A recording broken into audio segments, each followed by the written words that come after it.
He is arguably the best-known lifeguard in Gaza.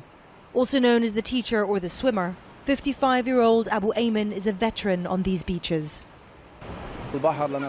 When children come to the beach, you feel like they are releasing the depression they have inside, because water is life. When they enjoy the sand or water, you feel like they need it. It's like a mental relief.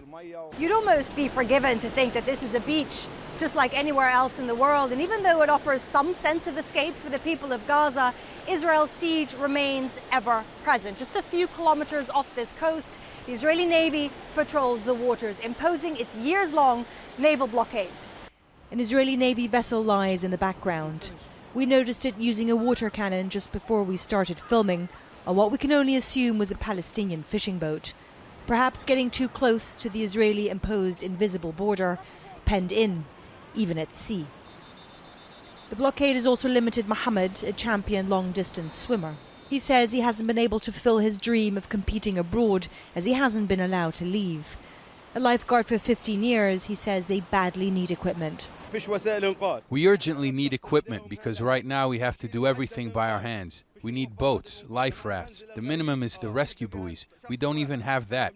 So a big number of people come on the weekend and it's really difficult to deal with so many people.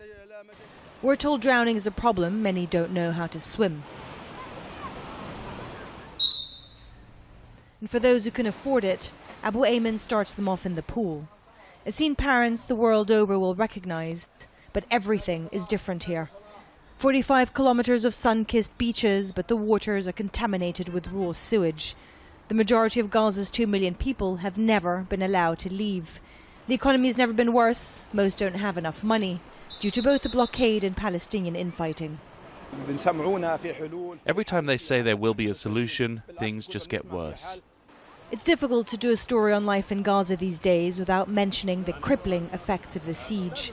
Despite these seemingly carefree moments, everyone without fail says life is the worst it's ever been. Stephanie Decker, Al Jazeera, Gaza.